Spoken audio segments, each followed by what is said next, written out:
Привіт! Цей випуск «Кримреалії» – спільний проект Української служби радіо «Свобода» та Українського радіо. Біля мікрофону Роман Спірідонов. Верховна Рада України з другої спроби підтримала проект постанови про перейменування окремих населених пунктів та районів в межах дерусифікації. А ось у Криму останній раз перейменування відбулося у 2016 році. Тоді Верховна Рада змінила назву 70 населених пунктів і 5 районів. За умови, що ці зміни набудуть чинності після повернення півострова під контроль України. Чи насправді в Україні блокується процес декомунізації та дерусифікації? Чому по Криму прийняті половинчасті рішення? Чи існує консенсус серед громадськості, коли та які назви змінювати в Криму?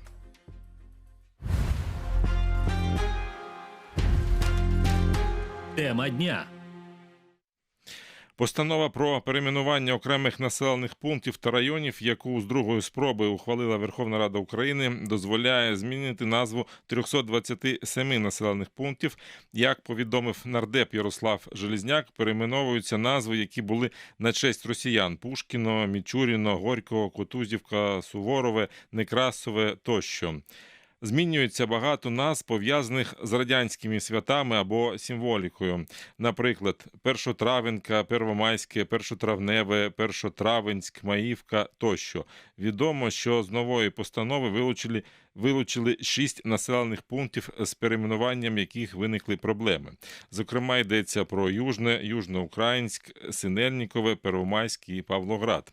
А з нами на зв'язку Антон Драбович, голова Українського інституту національної пам'яті. Вітаю вас. Моє шанування. Чи вам відома причина, з якої ці населені пункти вилучили з постанови? Так, група депутатів зробила все можливе для того, щоб, власне, вилучити ці назви і, в принципі, щоб не ризикувати більшістю перейменувань, керівництво Верховної Ради пішло на, в принципі, мудре рішення вивести і поставити далі окремо розглядати ці населені пункти для того, щоб, власне, відбулася основна кількість перейменувань. Але я думаю, що в наступних сесіях ми побачимо, власне, і по цим населеним пунктам рішення. А це якесь непорозуміння з громадами чи незгода громад змінювати ці назви? Є різні випадки. Є випадки, де громада хоче одне, народні депутати, які начебто їх мали би представляти інше. Є випадки, де дійсно громада не хоче так перейменовуватися або взагалі не хоче. Тому, відповідно, там є різні випадки. Власне. Але я вважаю, що це більше подробиць саме по цим постановам варто коментувати, коли вони вже з'являться і, як мінімум, проекти.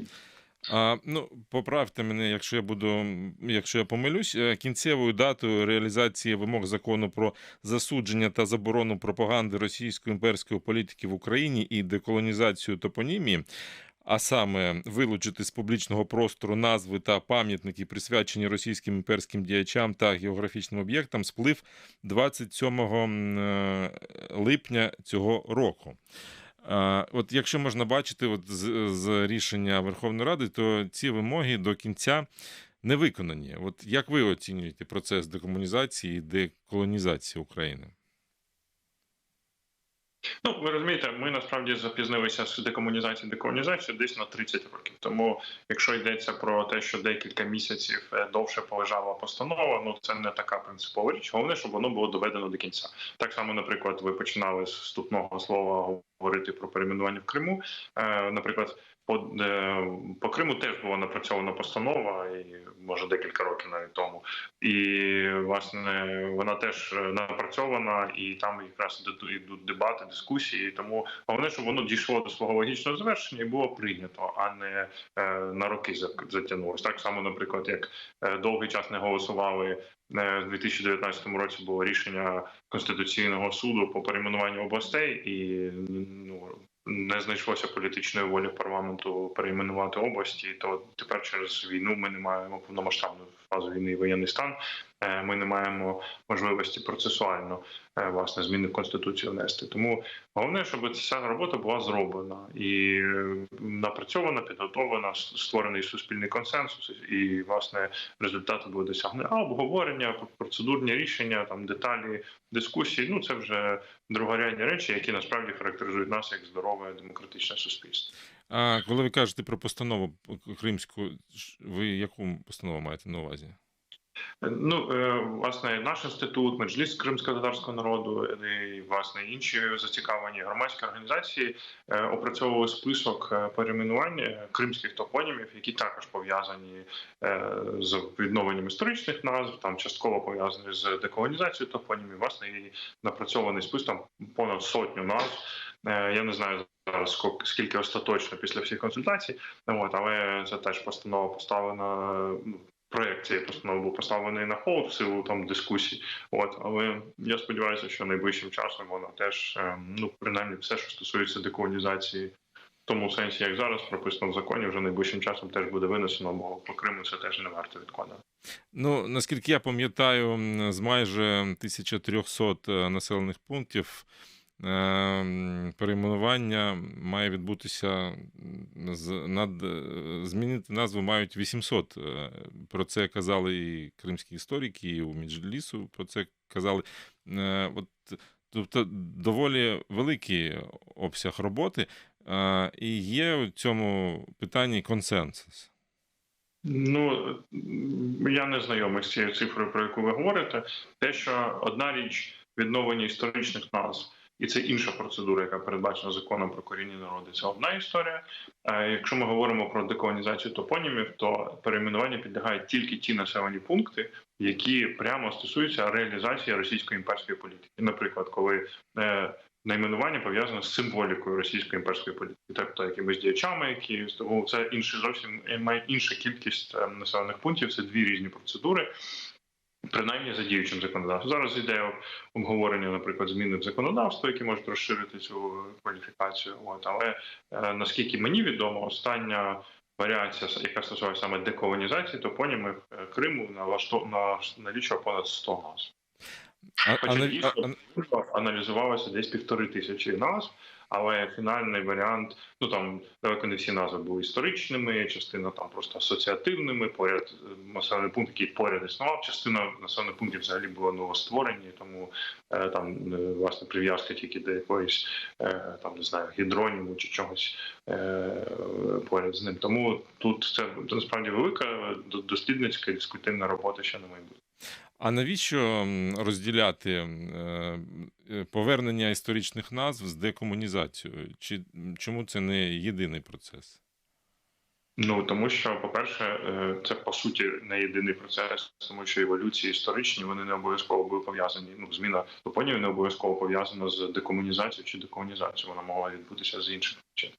Це по-перше. По-друге, коли ми говоримо про діяльність включення спеціального механізму подолання, власне, імперського втручання чи тоталітарного втручання як такий екстраординарний механізм, то він передбачає, скажімо так, от зараз відкладену дію, там протягом року громади мають можливість внести зміни, продебатувати назви і так далі. Оскільки територія Криму є тимчасово окупована, як і територія тимчасово окупованих наших областей, відповідно, громади там не мають можливості взяти участь в обговоренні. Відповідно, прийняття рішень про перейменування без їх участі, вона не відповідає засадам демократії. Відповідно, якщо ми застосуємо цю екстраординарну процедуру до Криму, де не буде проведено рівень громадських слухань і органи місцевого самоврядування, які зараз тимчасово окуповані, не зможуть здійснити цих процедур, ми фактично виключимо мільйони людей з прийняття рішень, що не є справедливо і не відповідає духу демократії. Добре, дякую вам дуже. Дякую за те, що долучилися до нашої розмови. А я нагадаю, з нами на зв'язку був голова Українського інституту національної пам'яті Антон Драбович.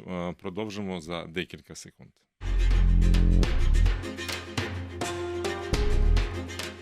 Важливі події на півострові, наслідки воєнних дій та життя кримчан. Усе найважливіше на Крим Реалії. Повертаємось в ефір. Як я вже казав, перейменування кримських топонімів відбулося у 2016 році. Тоді Верховна Рада змінила назву 70 населених пунктів і 5 районів у рамках закону про декомунізацію. Значна частина нових назв має кримськотатарське походження, але за умови, що ці зміни набудуть чинності після повернення півострова під контроль України. Наразі існують дві думки стосовно перейменування, або, як ще кажуть, повернення історичних назв кримським містам і селам. Перша – робити це треба після деокупації півострова, друга – до деокупації. Є ті, хто наполягають на історичній справедливості, тобто поверненні всіх історичних назв, є ті, хто каже, що треба це робити з урахуванням думки місцевих жителів. Чи існує консенсус серед громадськості, коли та як міняти назви у Криму? Про це ми поговоримо з наступними спікерами. Русланом Жадновим, керівником громадської організації «Актив Криму». Руслан з нами на зв'язку. Руслан, вітаю. Та юристкою Кримсько-татарського ресурсного центру Людмилою Коротких. Вітаю вас, Людмила. Доброго дня. Наскільки я знаю позицію Руслана, то її можна описати як без зайвого фанатизму. Чи ці питання мають вирішувати самі громади? Поясніть, будь ласка, точніше, як ви вважаєте, як має відбуватися цей процес? Ну, во-первых, я думаю, что это необходимо делать после деоккупации Крыма, потому что сейчас поднимать эту тему не очень актуально.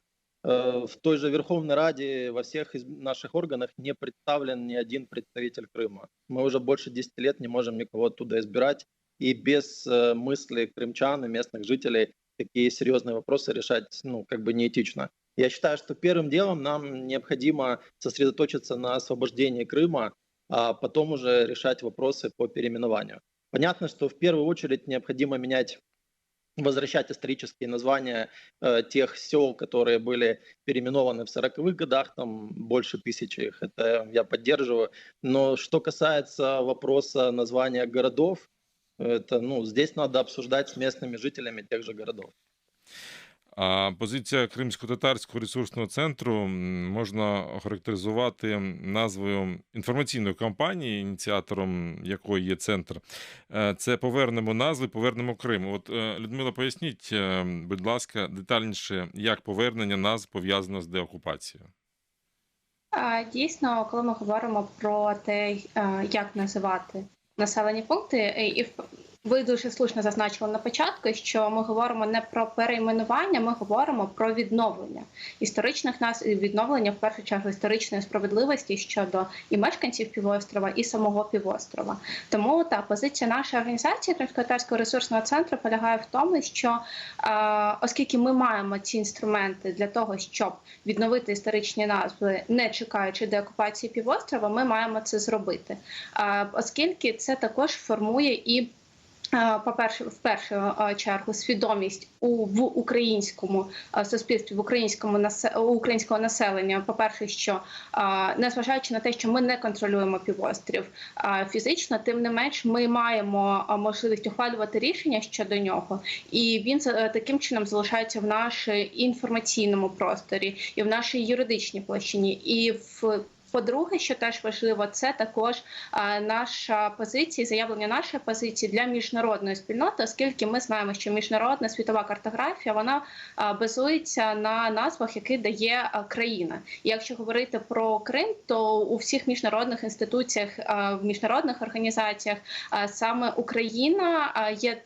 Тобто Крим є частиною України. І саме те, що подає центральна влада України, і що стосується і нас, населених пунктів, міст, селищ і територіального устрою, адміністративно-територіального устрою, саме це використовується в міжнародній картографії. Тому так, це також дуже важливо саме з цієї сторони показувати, що Крим – це все ж таки Україна.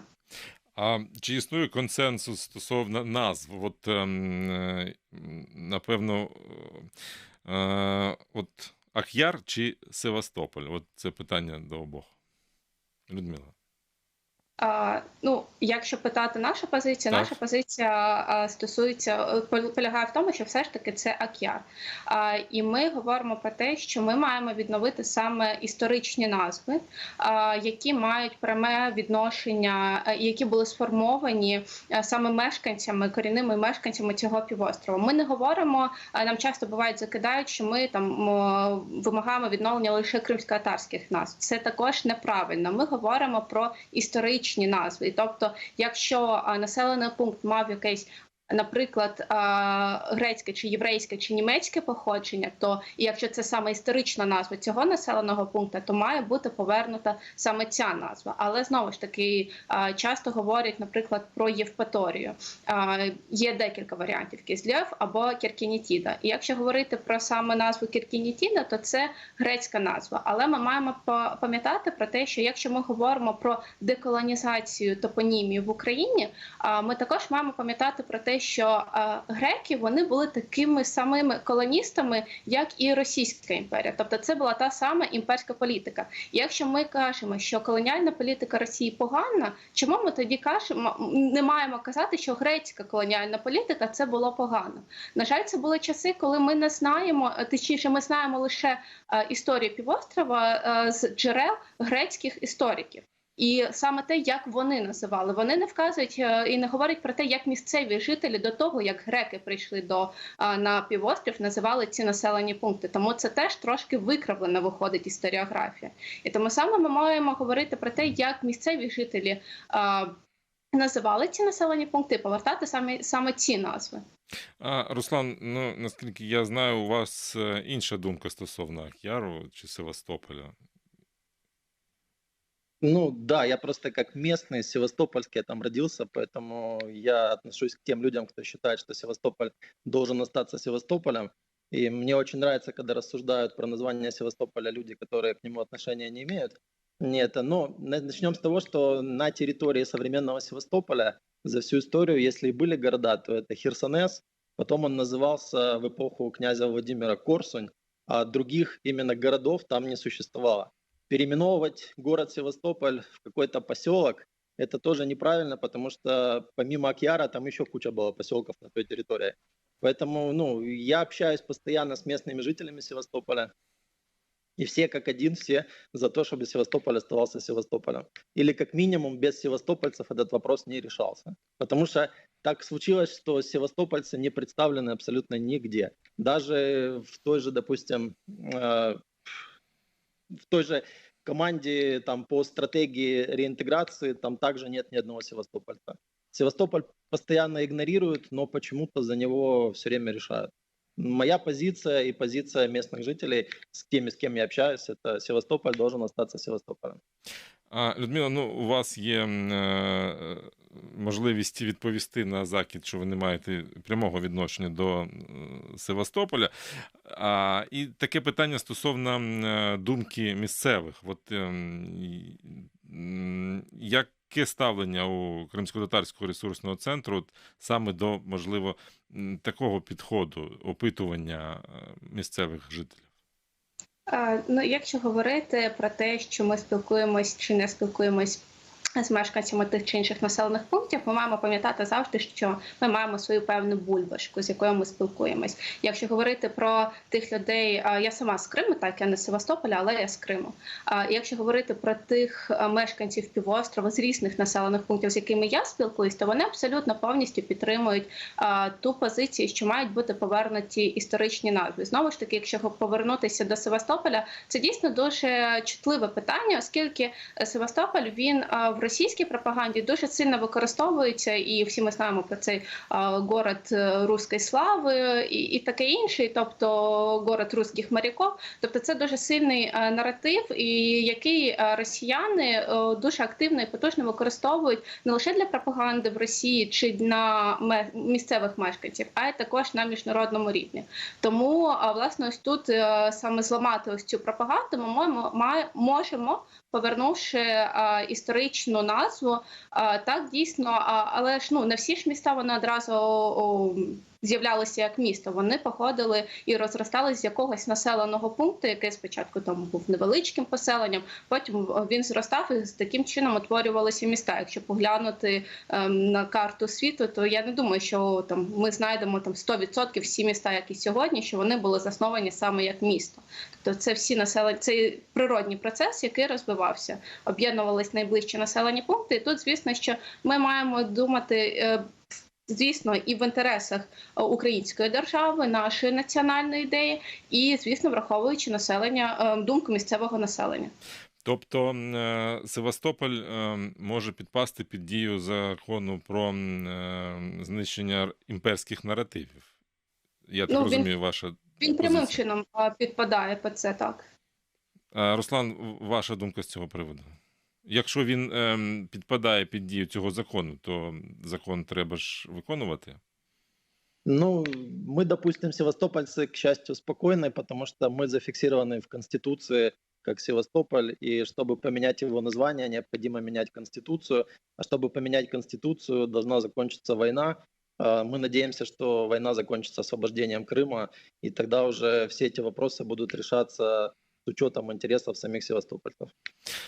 Добре, дякую. На цьому ми поставимо крапку у нашій розмові. Я так розумію, що про це можна говорити дуже довго, але, на жаль, ефір нашої програми обмежений. Дякую за те, що були з нами на зв'язку. Руслан Жаднов, керівник громадської організації «Актив Криму», та Людмила Коротких, юрист Кримсько-татарського ресурсного центру, була з нами на зв'язку.